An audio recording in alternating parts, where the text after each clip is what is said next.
Hello guys, GPD here with another video. Today we're back on Expedition 33 again with a new build that is going to make the game a hell of a lot easier for you. As with everything here, this one is all about making the game easy at the highest level with the least amount of effort and grinding.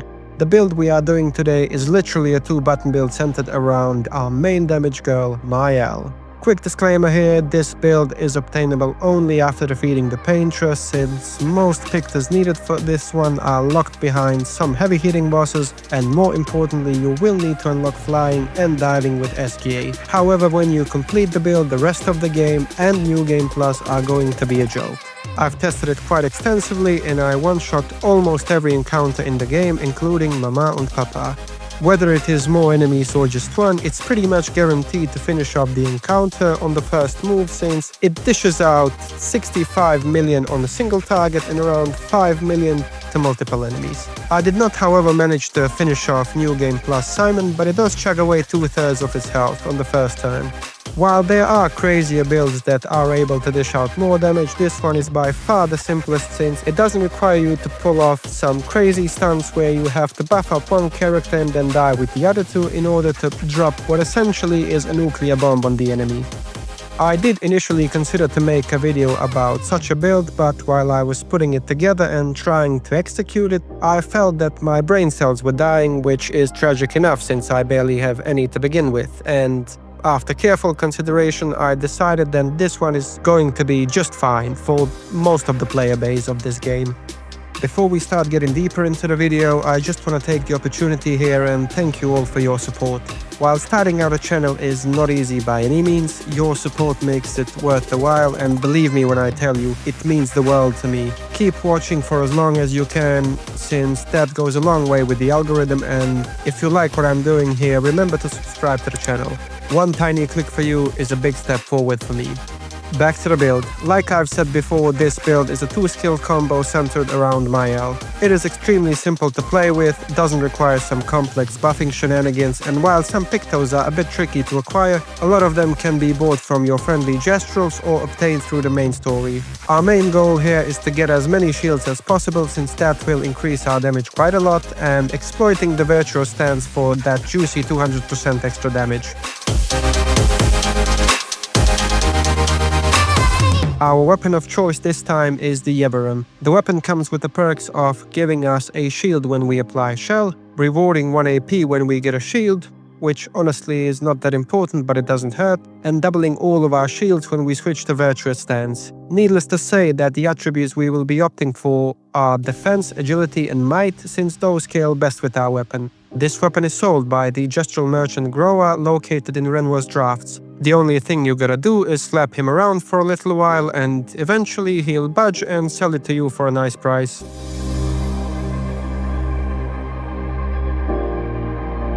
For our Pictos, we are going with the ones with the highest point cost, to save up on Lumina points and enable some additional Lumina for personalization if you choose so. I went with Cheater, Second Chance and Confident Fighter, since those three cost 95 Lumina points otherwise. Keep in mind that the Second Chance is not mandatory by any means, but it doesn't hurt to have it for that additional layer of protection if you don't manage to finish off your enemies in one strike.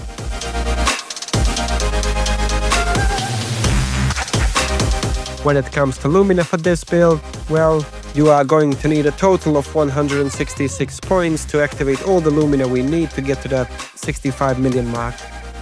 I will not explain how to obtain every Picto for this build, but I will link every location in the description below the video. And if you still have trouble finding them, leave a comment in the comment section and I will do my best to respond as soon as possible.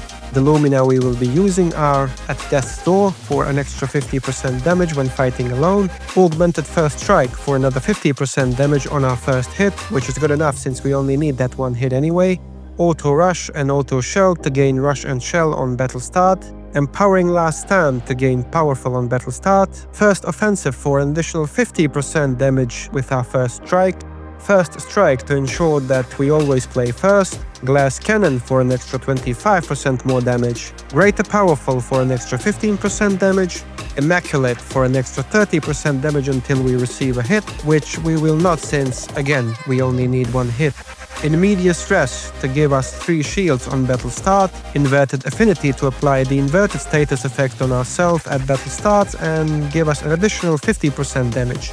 Last Chance Critical to ensure that we always have 100% crit, Painted Power to exceed that damage cap. Needless to say that this one is mandatory for anything else to work. Powerful Shield, which is going to give us 10% extra damage per shield point. Now this one is a biggie since once we use our Last Chance we will have stacked up 9 shields, which in turn will give us 90% extra damage. So be sure to not miss out on this one whatever you do.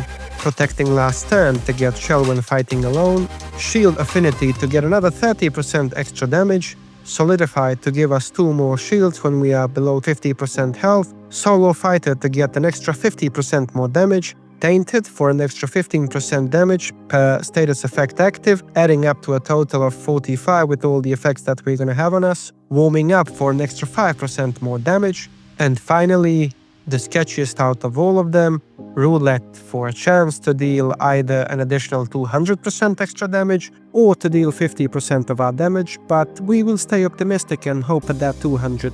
If you lost catch of all of those percentages, let me help you a little bit. All of this adds up to around 720% extra damage, and that's without counting the 200 that you get from Virtuous. While this build is reliant on Roulette proccing for that extra 200%, it is not much of a deal breaker because even if it doesn't, you can always restart the fight. In my testing of the build, I concluded that even if Roulette goes the other way, it will still one-shot most of the enemies that you will encounter on your main journey. However, for the extra hard bosses, you will need it to go for the 200.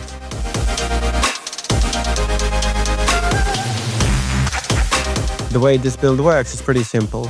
Once the battle starts, use your Last Chance to go into Virtuous Stance and drop your HP to 1, thereby activating all of those buffs that you get and stacking your shields up to a maximum of 9.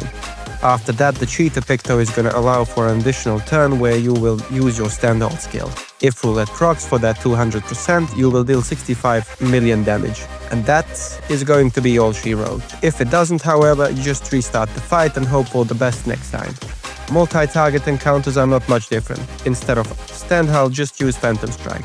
Regardless of how Roulette goes this time, it will one-shot all of the enemies in the open world. Unless you are in Renoir's drafts or in the tower. And even then, most of the enemies are gonna fall anyway. And that's pretty much it for this build. If you know of anything that could make this build better, please be sure to post it in the comments. Thanks for watching, guys. That's it for this one. Stay tuned for more content like this, and don't forget to like and share the video if you found it helpful.